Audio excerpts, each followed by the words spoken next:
आप ये प्रसंग सुनते हैं रेगुलर, तो ये श्लोक देवर्षि नारद जी के द्वारा बताया गया। युधिष्ठिर महाराज को उपदेश देते थे, तो उन्होंने सद्धर्म के बारे में बताते थे। सद्धर्म के बारे में बताते बताते आज से पिछले श्लोक में कहते कि सत्पुरुषों का एक कर्तव्य है कि किसी के मन में ठेस नहीं पहुंचाए, ऐसा व्यवहार ना करे तो किसको दुख लगे। एक तो है, दूसरे आप कुछ किए ही नहीं लेकिन वो आके बदमाशी करे। आपका गाड़ी खड़ा है, वो लाकर को ठोक दी, तब तुम्हारा गाड़ी खड़ा था, बंद था, वो लेफ्ट साइड में जहाँ पार्किंग में था, कोई आकर ठोक दिया, तब क्या करें? तो फिर हमारा दुर्भाग्य ही मानना पड़ेगा, है कि नहीं? आप कितने सतर्क रहने पर भी समाज में विपत्ति नहीं आएगा, ऐसा नहीं आएगा, आएगा। युधिष्ठिर महाराज सभी लोग जानते हैं, अजात शत्रु, जिनका शत्रु जन्म में नहीं हुआ था, जानते कि नहीं? अजात शत्रु थे युधिष्ठिर महाराज, जिनका शत्रु जन्म में नहीं हुए थे, लेकिन 11 अक्षौहिणी राइफल लेकर खड़े थे मारने के लिए उनको। तो क्या शत्रु नहीं थे? नहीं, शत्रु नहीं थे। युधिष्ठिर महाराज के शत्रु नहीं थे, उनका शत्रु युधिष्ठिर महाराज वाले थे। हाँ, समझ में? हाँ, ये समझना होगा। Not from his side, they are from that side. इसीलिए वो अजात शत्रु, वो मन में कभी भी उनको दुर्योधन को तो कोई दुर्योधन ही नहीं बोलते थे, वो बोलते सुयोधन। वो तो सु है, दू नहीं है, खराब नहीं है। उनको अच्छा गुण दिखता था। हम लोग तो ढूंढने पर भी मैग्नीफाइंग ग्लास से कोई अच्छा गुण दिखता नहीं, लेकिन उनको कोई बुरा गुण दिखता ही नहीं था। केवल गुण दृष्टा, दोष कभी देखते नहीं थे, इसलिए उनका कोई शत्रु जन्म ही नहीं होता। ऐसे व्यक्ति जिनका शत्रु जन्म ही नहीं हुआ है, उनको मारने के लिए लोग हजारों संख्या में खड़े थे। तो ये है संसार, ये समाज। यहाँ मत आशा करो मैं इतने साधु करता हूँ, 16 माला करता हूँ, मंगल आरती जाता हूँ, जप करता हूँ, भागवत डेली सुनता हूँ, किसी के बुरा नहीं सोचता हूँ, करता भी नहीं, देखो मेरे से क्या हो रहा है। यही तो संसार है, उसी को सहन करना पड़ेगा। कैसे सहन करना पड़ेगा? न मानो कि मेरा कुछ बुरा कर्म था, किसी जन्म में कब पतला नहीं कैसा था, वो भी हो रहा है। तो इसलिए उनको दोष ना देना, अपना कर्म फल मान करके सहन कर लेना। हम तो कर्म फल में 4 कर्म और चढ़ा दें, केस ठुक दें, नहीं। सत्पुरुषों की कर्तव्य यही है। आप किसी भी प्रकार से किसी को कष्ट नहीं देना चाहते हैं, तन से, मन से, धन से, किसी प्रकार से, लेकिन फिर भी कष्ट आपको मिलता है, लोग देते हैं। जिनको आप कितने सम्मान करें, हेल्प किए, बहुत मदद किए, वही आपका कुछ काटता है आकर, है कि नहीं? ये मनुष्य में तो वही विशेषता देखा जाता है। हाँ, वही काटेगा सबसे। तो फिर उसको भी सहन करो, क्या सोच करके? मेरा दुर्भाग्य है।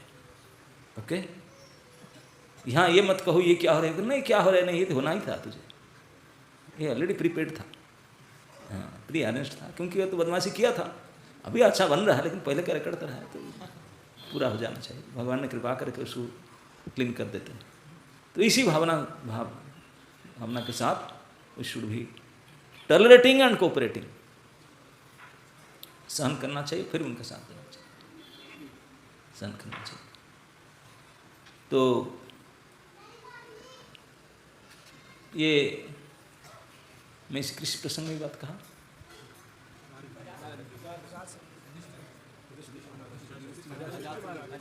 हाँ, तो मैं कहता हूं कि आप सत्पुरुष बनना चाहेंगे, सारे सद्गुण को विकसित करेंगे, तब भी आपके साथ बुरा होगा, है कि नहीं? हम बच नहीं सकते। और अगर बुरा हुआ तो उसको भी सहन करना पड़ेगा, है कि नहीं? तो क्योंकि भगवान को कृपा को प्राप्त करने के लिए, भगवत धाम को जाने के लिए, हम लोग को शुद्ध होने के लिए हमको अपने स्वरूप में जाना पड़ेगा। वह स्वरूप गुण से परे है, त्रिगुणातीत है, और हम गुण से फंसे बंधे हुए हैं। तो गुण से ऊपर उठना पड़ेगा। गुण 3 है, एक रस्सी होता तो माने 3 रस्सी आपस में है ना, अलग अलग रस्सी है, तीनों इकट्ठा हो गए, इकट्ठा होकर बांधे हैं, तो कितना 3 गुना टाइट है। ताकि तो एक रस्सी होता थोड़ा थोड़ा भूल सकते हैं, तीनों रस्सी इकट्ठा होकर बांधे हैं, त्रिगुण से बंधा हुआ, एक लोहे के, एक सोने के, एक चांदी के, तीनों। तो 3 गुण से ऊपर उठना हमारा लक्ष्य होना चाहिए। जब तक 3 गुण से ऊपर उठे नहीं हैं तो हम क्लीन नहीं, पवित्र नहीं होंगे, और पवित्र हुए बिना भगवान की सेवा नहीं कर पाएंगे। भगवान की सेवा करने के लिए हमको इस गुण से ऊपर उठना पड़ेगा। त्रैगुण्य विषया वेदा निस्त्रैगुण्य भवार्जुन। ये गुण के कारणम गुणसंगस्य सद असज्जनि जन्मसु। नाना प्रकार के संसार में दुख भोगते हैं, नाना प्रकार के शरीर प्राप्त करते हैं। इसका कारण है कि गुण में फंसे हुए। जब गुण से हम ऊपर उठ जाएंगे तब फिर छुट्टी। इसलिए जब ये बात कहे भगवान ने, अर्जुन बोला प्रभु ये क्या बोलते हैं गुण में फंसने का, गुण से बचने का कोई उपाय बताओ ना। कोई गुणातीत हो सकता है क्या? गुणातीत बहुत हो जाते हैं, गुणातीत का लक्षण बता। बोले ठीक है, गुणातीत होने के लक्षण, गुणातीत होते कैसे ये भी तो बता दो। तो भगवद गीता में 14वां अध्याय में 22, 23, 24 तीनों श्लोक में गुणातीत के लक्षण बताकर भगवान ने 26 नंबर श्लोक में, एक श्लोक में बोले कि गुणातीत होने का उपाय क्या है। क्या यो माम अव्यभिचारेण भक्ति जोगेन सेवते सगुणान समति तैतान ब्रह्म भूयाय कल्पते। बोले जो मेरा ही, भगवान बोलते हैं हाथ लगा अंगुली दिखाकर, जो मेरा भक्ति करेगा, कैसा भक्ति? अव्यभिचारी भक्ति। अव्यभिचारी भक्ति जो अभ्यास करेगा तो गुण से 3 गुण से ऊपर उठ जाएगा और ब्रह्मभूत हो जाएगा। जीवभूत अवस्था में ब्रह्मभूत हो। तो भगवान ने स्ट्रेट फॉरवर्ड आंसर की, एक ही पॉइंट, अव्यभिचारिणी भक्ति। अभी समझना हो, भक्ति तो हम थोड़े बहुत करते हैं, चैंटिंग हियरिंग आदि जो हम समझते हैं तो करते हैं, लेकिन ये अव्यभिचारी भक्ति, अव्यभिचारी भक्ति। अव्यभिचारी को समझने के लिए हम समझना पड़ेगा व्हाट इज व्यभिचारी। व्यभिचारी किसको कहा जाता है? आप लोग सब जानते हैं व्यभिचार क्या है, जानते हैं कि नहीं? हाँ, समाज में प्रसिद्ध है। फिर ये आजकल के समाज में है व्यभिचार का है क्या? अब व्यभिचारिणी मिलना है उसके लिए, सब जानते हैं। हम समाज में साधारण व्यभिचारिणी शब्द यूज कर व्यभिचार नहीं करते हैं, क्योंकि स्त्रियों के प्रति लक्ष्य करके करते हैं। अगर स्त्री शादी किया है, उनका कोई पति है, और उस पति के अलावा और किसी का प्रति उनका मन जा रहा है, उनके प्राप्त करना चाहता है, तो उसको क्या कहा जाता है? व्यभिचारिणी। सब जानते हैं कि नहीं? व्यभिचारिणी गाली देने के लिए तो बोलते हैं, समझते नहीं है। व्यभिचारिणी कहते हैं। यस, जो आपने है उनको छोड़कर दूसरे के पास जाना ही व्यभिचार दोष है। तो ये अनंत कोटि ब्रह्मांड में अनंत कोटि जीवगण का अपना और कोई नहीं है ठाकुर जी के अलावा, है कि नहीं? ये बात समझ लो। हम सभी के अपना कौन है? श्री प्रभु जी, ठाकुर जी ही अपना है। वही हमारे माता पिता, धाता विधाता, पालन करता, पोषण करता, एवरीथिंग एवरीथिंग वही है। बाकी सब तो नाटक है, सांकरे आए थोड़ी देर के लिए कर्म के अनुसार। आप बिल्ली बने, चूहा बने, कुत्ता बने, एक सेट पेरेंट्स तो मिलेंगे, है कि नहीं? हाँ, उस दिन कहता पेरेंट बनते हैं, हमको लेकर के आते हैं यहाँ से ऊपर नहीं उठा पाते, ऊपर उठाने के लिए फिर गुरुजन आते हैं, वो निकालते हैं, डालने के लिए तो माता पिता, बेटा मैं रिजर्व कर दिया नरक में, कन्फर्म टिकट है तेरा, चलो साथ में। हाँ, तो माता पिलाते हैं। तो भगवान बोलते तो जो भी तेरा रिलेशन हो सकता है सब कुछ में ही, अपना केवल वही है, थे, हो सकते हैं, और कोई नहीं है, ना था ना हो सकता, केवल प्रभु ही अपना है। तो इसलिए हमारे इष्ट देव, हमारा सब कुछ वही है। अब उनको छोड़ करके दूसरे के पास जाना, ये क्या है? व्यभिचार दोष। तो इसलिए भगवान हमेशा सारे शास्त्र में देख, माम एकं शरणं व्रज, अहम काम सब, मैं मेरा पास आना, और किसी का पास नहीं तो चाचा है, ताऊ है, ये है, वो गड़बड़ है। भगवान सोल प्रोप्राइटर है, यहाँ पार्टनरशिप नहीं। भगवान पूर्ण निरपेक्ष है। भगवान को छोड़ करके कोई भी निरपेक्ष नहीं, सब सापेक्ष। सापेक्ष समझते हैं? अपेक्षा रखते हैं, कुछ भी करने के लिए हमको देखने के लिए चश्मा लगाना पड़ता है। हर कोई कार्य के लिए किसी वस्तु का अपेक्षा रखना पड़ता है। इसलिए सापेक्ष जगत, हमेशा दूसरे की अपेक्षा से चल पाएंगे। लेकिन भगवान एक ही हो, पूर्ण निरपेक्ष, किसी की अपेक्षा नहीं करते, आपने आप में सफिशिएंट, आत्माराम आप्तकाम, और कोई नहीं। कोई नहीं मतलब जो भगवान का पार्टी में भगवान का हो जाता है, भगवान की कृपा से वो भी आत्माराम आप काम हो जाता है, वो भी निरपेक्ष हो जाता है। क्यों निरपेक्ष? ना केवल प्रभु के ऊपर अपेक्षा, प्रभु तो अपना ही है, उनके ऊपर अपेक्षा रखना कोई अपेक्षा नहीं, हो तो अपना ही है। तो इसलिए प्रभु के ऊपर जो अपेक्षा पूर्ण रूपेण करते हैं उन्हीं का ही हो जाते हैं, तो भी निरपेक्ष हो जाते हैं, प्रभु जी से निरपेक्ष। तो इसे त्रिगुणातीत होने के लिए अगर हम ठाकुर जी को छोड़ करके और कहीं मति गति थोड़े को अप्रोच गया तो हम व्यभिचारिणी हो गए। अनन्य भक्ति, न अन्य और किसी का नहीं, केवल श्री कृष्ण का, दूसरे किसी का नहीं, दूसरे किसी का करो, लक्ष्य होना चाहिए कृष्ण के लिए। दूसरे सबके पूजा सम्मान करो, सेवा करो, लेकिन किस लिए न, कृष्ण प्राप्ति के लिए, तभी अनन्य होगा। कृष्ण प्राप्ति ही एकमात्र लक्ष्य होना चाहिए। इस लक्ष्य को लेकर के जो भक्ति आदान करते हैं उस भक्ति का नाम है अव्यभिचारिणी भक्ति। इस प्रकार व्यभिचारिणी भक्ति कोई करता है तो भगवान बोलते हैं गुणातीत हो जाएगा, ब्रह्मभूत हो जाएगा। तो अगर प्रश्न उठा हम अव्यभिचारिणी भक्ति करना चाहते हैं, थोड़ा can you guide me, can you help me, मैं करना चाहता हूँ, कहीं गड़बड़ तो नहीं हो जाए। भगवान बोले मेरे काम नहीं है, मेरे एजेंट का काम है, मैं ऑलरेडी एजेंसी दे रखा हूँ, वो एजेंसी से कॉन्टैक्ट करो। जो गुरुजन लोग होते हैं वो एजेंट होते हैं, भगवान के पार्टी के लोग होते हैं, उनके एजेंट होते हैं। तो इसलिए भगवान को डायरेक्टली नहीं प्राप्त किया जा सकता, उनके निजजन गुरुजन के माध्यम से प्राप्त हो सकता है। क्योंकि भगवत कृपा हमेशा भक्त कृपा के अनुगामिनी है, सीधा नहीं आता। भगवान टेढ़े हैं, सीधा नहीं आता, क्यारफ होना चाहिए। कोई भक्त के माध्यम से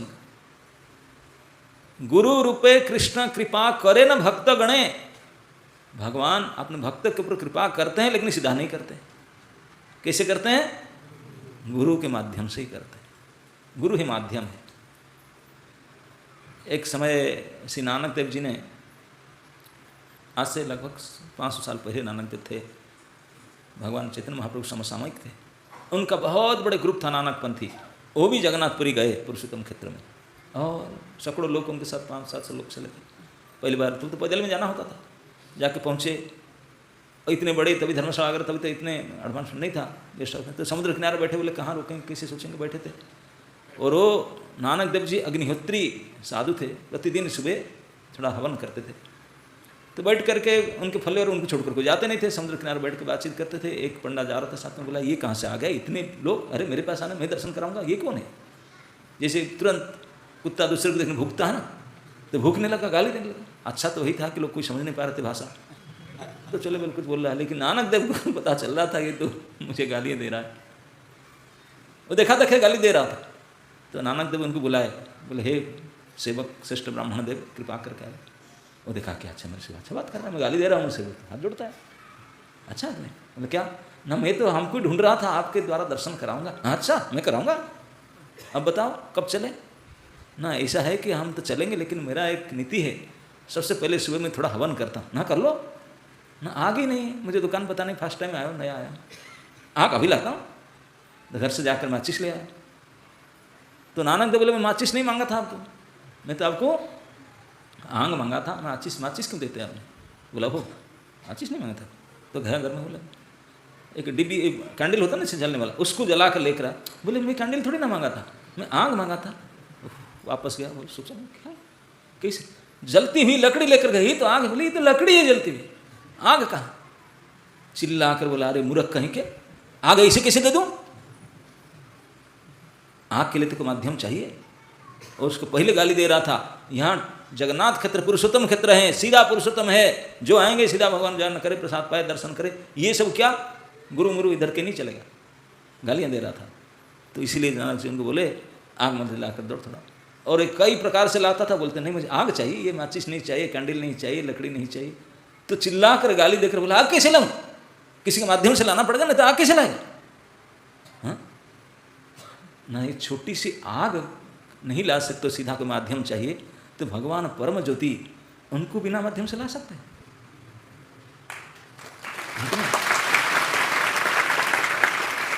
तो भगवत प्राप्ति के लिए एक माध्यम भी होना चाहिए।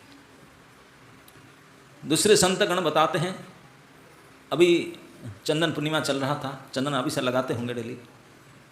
चंदन एक लकड़ी को घिस करके निकालते, सुगंध। चंदन में दो विशेषता है, क्या है? सुगंधी और शीतलता। तो चंदन एक पेड़ है, पेड़ की लकड़ी से तो चंदन के पेड़ आप लोग देखें कोई? नहीं, जानते नहीं। लेकिन जानते हैं पेड़ होता है जंगल में, क्या होगा तो जानते नहीं। लेकिन जानेंगे कैसे? कोई बोलेगा चंदन के पेड़, कहाँ? कोई गंध नहीं, सुगंध नहीं, शीतलता नहीं, यही चंदन किसे मान लो? मानेंगे क्या? नहीं मानेंगे। कोई चंदन के, आप जंगल में गए हैं, कोई चंदन के पेड़ के नीचे बैठे हैं, उसके जड़ के ऊपर बैठे हुए हैं, लेकिन फिर भी ये चंदन के पेड़ है करके आपको पता नहीं चलेगा जब वायु नहीं बहेगा। कि जो सुगंधी और शीतलता कैसे पता चलता है आपको? हवा की वजह से। अगर हवा ना चले, चंदन के पेड़ को पकड़ करके उसके जड़ में 4 दिन बैठे हुए हैं, लेकिन पता चलेगा कि चंदन के पेड़ है? नहीं, ना शीतलता के पता चलेगा, ना सुगंध का पता चलेगा वायु के बिना। तो वायु ही माध्यम है।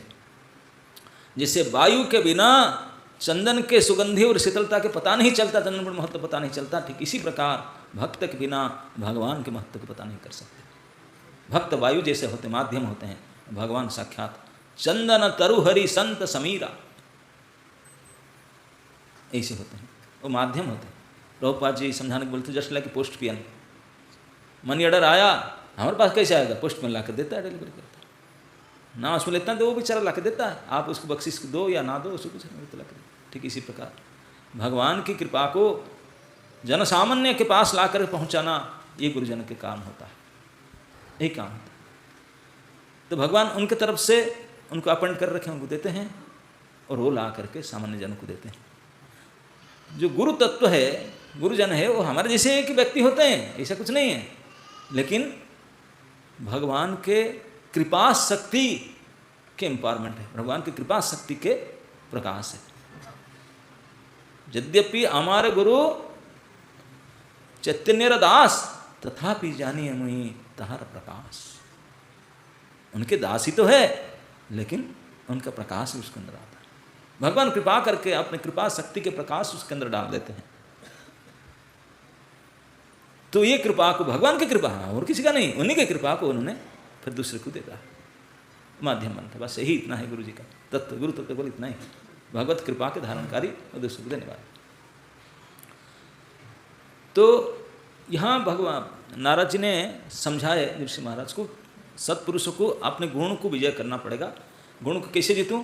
तो इस श्लोक में कहे, रजोगुण को और तमगुण को सत्वगुण के साथ ही जीतो।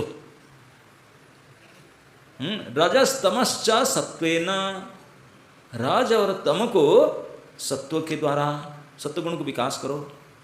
सत्वगुण को विकास करने से तो रज और तम से ऊपर उठ जाओगे। बोले वो भी रस्सी है, सत्वगुण भी गुण है, रस्सी है, उससे भी निकलना होगा। तो फिर सत्वं च उपशमने च, बोले सत्व को भी उपशमन करना पड़ेगा। सत्व को कैसे उपशमन करना पड़ेगा? सत्वगुण को भी उपशमन करने के लिए अभी उदास एकमात्र है, उदासीन रहना पड़ेगा। उदास जानते हैं किसको कहते हैं? उदास कभी होते नहीं अपने, जाने दो, ठीक है, ऐसे होगा, रहने दो, कोई मतलब नहीं रखा। मतलब सुख के अभिलाषा शून्य, भोग के अभिलाषा का शून्य, उसको कहते हैं उदास। अरे यार रसगुल्ला मिलता है, ठीक है, बंट रहा है फ्री में, ठीक है, क्या उदास है यार। यही है, सुख भोगने का इच्छा जब जीरो कर दो तो उसको कहा जाता है उदासीपन। ये उदासीपन के द्वारा सत्वगुण को जीतो, सत्वगुण के द्वारा रजोगुण को तमगुण को जीतो, और सत्वगुण को उपशमने च, उसको भी उपशम मतलब उसको भी जीतने के लिए, कम करने के लिए उदासी वृत्ति। रजोगुण तमगुण होता क्या है? रजोगुण तमगुण का मुख्य पहचान है मिस्टर लास्ट, और कुछ नहीं है। भोगना, भोग अभिलाष, ये करो वो करो वो करो, इतने लगेगा काम से पैशनेट।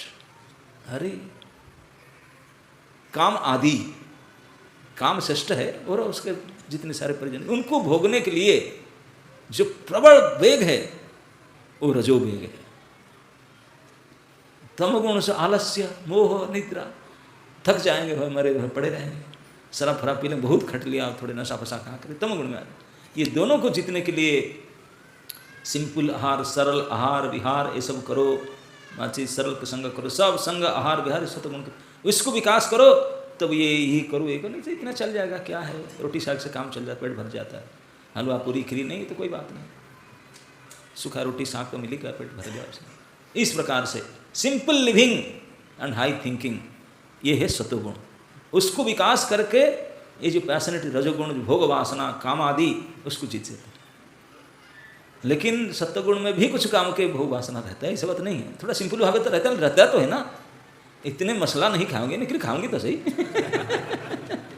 ऐसा नहीं कि नहीं खाऊंगा, फास्टिंग नहीं करूँगा, खाऊंगा, लेकिन ये चाट चटोरा मसाला वाला नहीं है, लेकिन खाऊंगा। तो बोले नहीं, निर्जला करना पड़ेगा। उससे भी ऊपर उठना पड़ेगा। कैसे? फिर उदासीनता।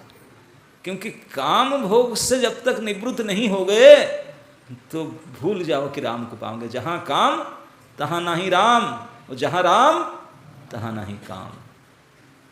दो ही टॉपिक है, चाहे राम चाहे काम, है कि नहीं?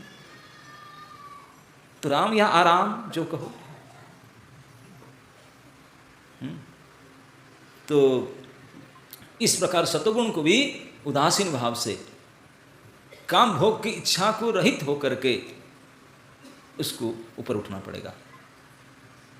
ये तो बड़ी भारी कष्ट है भाई, कि मन में तो कुछ ना डिजायर होता है, ऐसे कैसे इच्छा को रोक सकते हैं? तो बहुत भारी कोशिश है, हो ही नहीं सकता। बहुत कष्ट है, यस कष्ट है। जो बड़े बड़े ध्यानी, ज्ञानी, मानी, वो लोग कितने कसर करते हैं, बहुत परिश्रम करते हैं इंद्रिय निग्रह करने के लिए।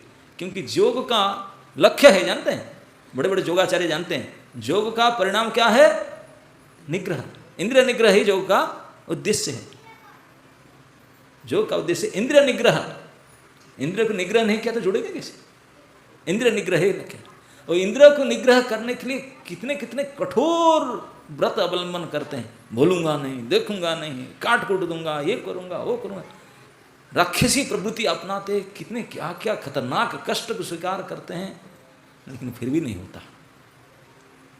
यद्यपि महान कष्ट करके हजारों साल तक कितने मेहनत करके कष्ट करके कर पाते हैं, लेकिन फिर भी नहीं हो पाता। ऐसे वर्णन आता, विश्वामित्र ऋषि 60,000 साल तक जंगल में रह करके तप किए। मेनका अप्सरा आई, उनका फोटो नहीं देखे थे, उसको भी नहीं देखे, उसका पायल की झंकार जाट से ना पानी फेर दिया सारे 60,000 के तरफ से।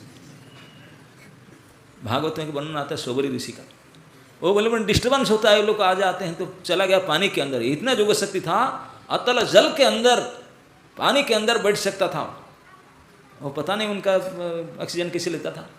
पानी के अंदर रह करके वो आप बिना खाए पानी के अंदर रह कर तपस्या कर रहा था, तपस्या कर ही रहा था। तो जलचर जो मछली थे वो बोले शायद ये कि दूसरा मछली है, साइज उनका ऐसा होता है। मछली तो कई प्रकार, जलजा नवलक्षण 9 लाख प्रकार के एक्वाटिक्स में, ये भी कोई एक्वाटिक्स है, आ गया नया 9 लाख + 1। तो आगे ऐसे सोच करके उनके साथ दोस्ती किए। अब जहाँ रहते हैं, यहाँ रहेंगे तो 2 साल तो मराठी से बोलना सीख जाएंगे, मायापुर में रहेंगे 2 साल तो बंगाली बोलना सीख जाएंगे, है कि नहीं? हो जाता है आपने। तो जब वो कई साल जल में रहा तो मछलियों का भाषा, उनके भाव समझ गया, उनकी तरफ बातचीत। वहाँ जोगिराज बनकर मछलियों मानते थे, बोले हमारे संत जी हैं, हमारे परिवार के, हमारे यहाँ है नेता है, बहुत मानते थे, सब मानते थे, उनके पास बैठते उठते। एक बार कि क्या हुआ, गरुड़ जी ने आते थे, गरुड़ जी भगवान के कैरियर है, उनका ऊपर हमेशा होलबट रहता है काम। वो आते थे, टायर्ड थे, भूख भी लग रहा था उनको, भूख के लिए किसी ने एक्टिव नहीं करना पड़ता, उनको 4 नियम भूख लाकर पालन नहीं करना पड़ता। वो आके देखे जमुना के किनारे बैठे थे और एक मछली, बड़ा मछली जा रहा था, बोले अरे ब्रेकफास्ट तो सामने है। अब फट से उठाए, टक, जैसे होम्योपैथिक टैबलेट को दांत नहीं लगाते निकल जाते हैं, ऐसे निकल गए, ऐसे निकल गए सारे। मछली तो आंख फाड़ के, तो वाह OMG, ये हमारे मछली कॉलोनी का सरदार था, 35 किलो वेट था, उसको तो ऐसे होम्योपैथिक पील की तरह खा लिया, हमको क्या करेगा? वो तो थर थर कांपने लगे, रोने लगे, सब इकट्ठा के दौड़ के जाके सोबरी मुनि जी बैठे। वो बोले क्या हो गया? समझ ना, ऐसे ऐसे हाथ सरदार को खा लिया। सरदार को वो जो है चिड़िया है बैठा है, इतने भारी, वो ऐसे टक निकल लिया। अच्छा हमको बचाओ बचाओ, हम तो आपके भरोसा में है। तो सोबरी मुनि का अंदर दया आ गया। सत्वगुण के काम है दया। दया क्या उन्होंने, ये बेचारे गरीब दुखी जीवों के ऊपर दया किया। दया भी सत्वगुण की वृत्ति है, इसी गुण से आया। उस गुण से बंध गया, एक गुण के द्वारा फंसा। आकर गरुड़ जी को बोला तुम ये सदैव क्यों खा लिया, मछली होनी पड़ेगी। बोले भाई मैं क्यों खा गया, मेरे खाने का द्रव्य है भाई, मैं उनको खा के जीता हूँ। भगवान ने मेरे लिए यही नियम बनाया, मैं प्रसाद नहीं खाता, मैं वही खाता हूँ, मेरे लिए ही भोजन है। नहीं नहीं, अरे यहाँ क्या क्या क्या साइन बोर्ड लगा है क्या, यहाँ नहीं खा, ऐसा तो कुछ बयान ऑर्डर नहीं है, मुझे जहाँ मिलेगा वही खा लूँगा। जब भूख लगेगा मेरा भोजन जहाँ सामने आएगा टक खाऊंगा। तुम कौन हो भाई? अरे नहीं ये मेरे एरिया है, मैं ही रहता हूँ कॉलोनी में, मैं ही से नहीं करने दूंगा। चिल्लाने लगा, खूब चिल्लाने लगा। गरुड़ जी हंसने लगे, बोले अभी पीडीसी ट्रेनिंग भी नहीं किया, पीला ही नहीं पहना, अभी से इतना उनका मन। गरुड़ जी सो सीनियर, कितने सीनियर थे, लेकिन पीडीसी भी ज्वाइन नहीं किया था और उनको गाली बक रहा है, यहीं कर दूंगा, कर दूंगा। गरुड़ जी हंसने लगे, बोले क्या कहूँ इसी बेशरम को, 2 थप्पड़ मार के सारे मछलियों के सामने खा जाऊँ, कुछ भी नहीं कर पाएगा। लेकिन देखो तो उनका टेम्पर कितने गाली दे रहा। अब जो कोई गाली दे रहा ना, आप उनके सामने अगर हंसने लगेंगे तो उसका टेम्पर और बढ़ जाएगा। बोले यार यार काम नहीं करता है, और हाइड तो उन्हें गुस्से में लाल पड़ गया, जेल में थंप डाल कर अभिशाप देने लगा। गरुड़ जी तब भी हंस रहे थे। अभिशाप दिया, आप अगर यहाँ कभी आए एक मछली के खाए तो आपकी मृत्यु हो जाएगा। गरुड़ जी हंस रहे थे, बोले तेरे अभिशाप इमीडिएट में डिफाई कर सकता हूँ, वहीं तेरे सामने खाऊंगा, कुछ भी नहीं होगा मेरा, मैं कर सकता हूँ, करके दिखा सकता हूँ अब भी तेरे सामने, लेकिन मैं नहीं करूँगा क्योंकि मेरे जो मास्टर है ये बुरा मान जाएगा। मुझे कुछ बोलेंगे नहीं, बुरा मानेंगे, क्योंकि वो स्वभाव में जानता हूँ वो ब्राह्मण्य है, ब्राह्मण्य है। ब्राह्मण को बहुत, ब्राह्मण को, वैष्णव को, जो तपस्वियों को बहुत फेवर करते हैं, उनका प्रति कोई गलत करने से बुरा रूठ जाते हैं, बोलेंगे नहीं रूठ जाते। मैं नहीं चाहता मेरे प्रभु मेरे ईश्वर को मैं रूठूँ, नहीं तो तुझे 2 थप्पड़ मार के सब खा जाता। तू क्या करता, तेरा अभिशाप मुझे कुछ फर्क नहीं पड़ता, तू अभिशाप क्या दोगे, अभी तक तेरा सिलेक्शन ही नहीं हुआ, तू क्या मुझे अभिशाप दोगे। गरुड़ जी इजीली कर सकते थे, हट यहाँ से करके, कुछ ही नहीं कर सकता था उनका अभिशाप ना। सांप कुछ नहीं काम करता, सांप को ये सिखा जाता है गरुड़ जी, तो कुछ नहीं काम कर सकता था। लेकिन केवल प्रभु के स्वभाव को याद करके बोले नो नो नो, प्रभु बुरा मान जाएगा। इसलिए बोले ठीक है, ओके ओके ओके, पागल कहीं के तू रह, मैं नहीं आऊँगा। जो अब जो खा लिया उल्टी तो नहीं कर पाऊंगा, अब जो खा लिया ना, जो खा लिया खा लिया, और नहीं खाना ना, वो ठीक है नहीं आऊँगा, ओके एग्रीमेंट साइन, और नहीं आऊँगा। तो गरुड़ जी चले गए, बुरा नहीं माने। बोले तो क्या बुरा मानूं तेरे साथ, तू मच्छर है, तेरे राइफल उठाऊं क्या तुझे मान भगाने के लिए? मच्छर उड़ाने के राइफल लाते हैं नहीं, अब क्या तुझे भगाने के लिए मेरी ताकत दिखाऊं? ठीक ठीक है, बकवास मत कर, मैं जा रहा हूँ। चले गए गरुड़ जी। लेकिन शबरी जी को पता नहीं चला, भगवान के निजजन गरुड़ जी के चरण में अपराध हो गया। अपराध हो गया कि सम्मान नहीं दिया, सकले सम्मान करिते सकति, सम्मान नहीं किया, अपराध हो गया, सम्मान कर दिया। अपराध हो गया तो वही शबरी, वही मछलियों को संग देख करके इतने ज्यादा काम भाव उनके अंदर आया, ही कुड नॉट टॉलरेट, वो संभाल नहीं पाया। पानी के जलासन से उठ करके मथुरा दौड़ कर गया। मथुरा में मुचकुंद महाराज थे, उनके 50 लड़की थे, सारे का सारा शादी किया, 50 पत्नी थोक में शादी किया, होलसेल, यस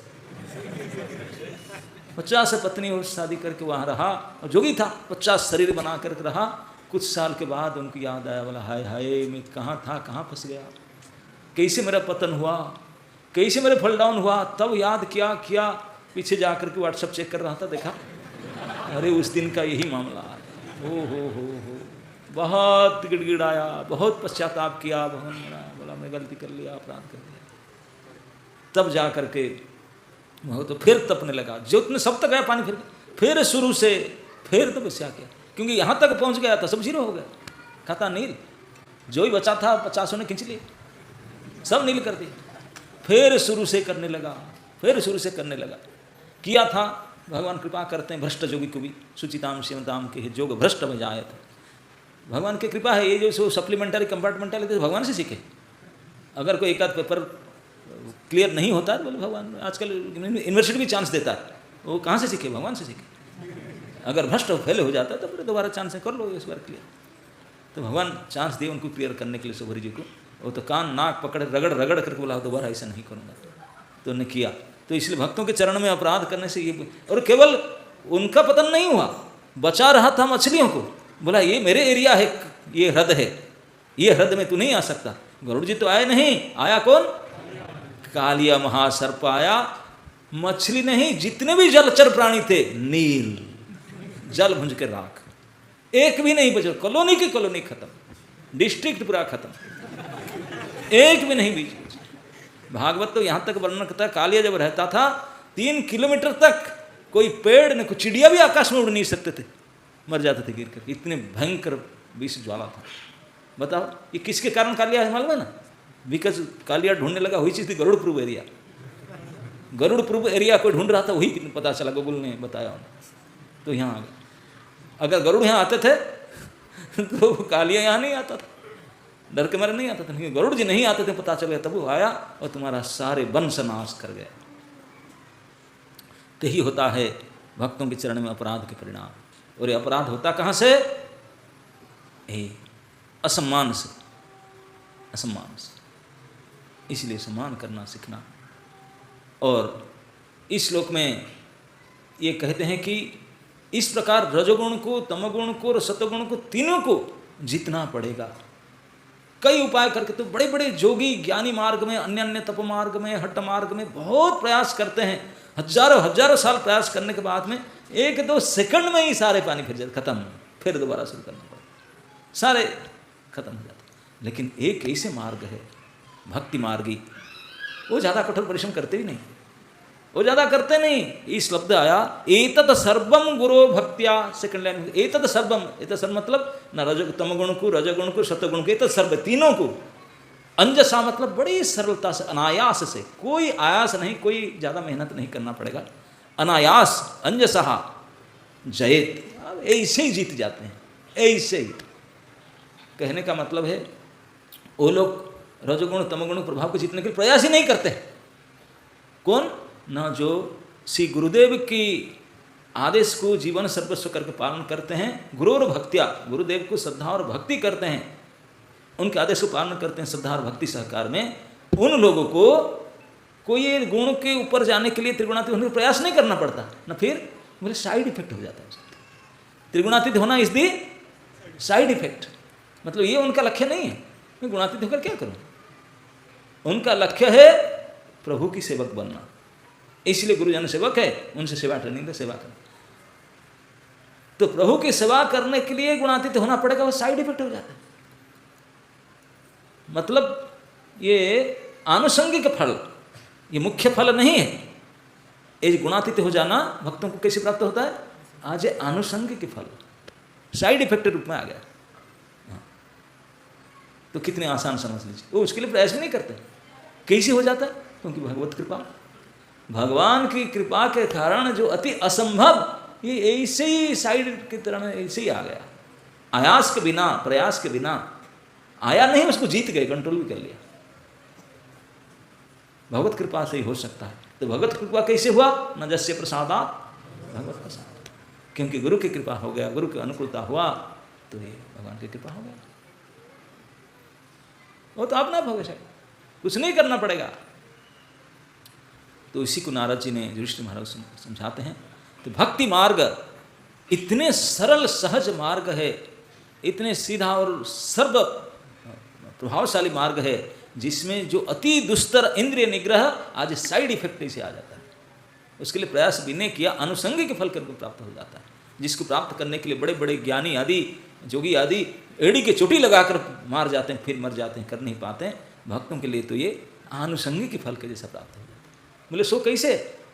बोले गुरु और भक्तिया, गुरु भक्ति से हो जाता है।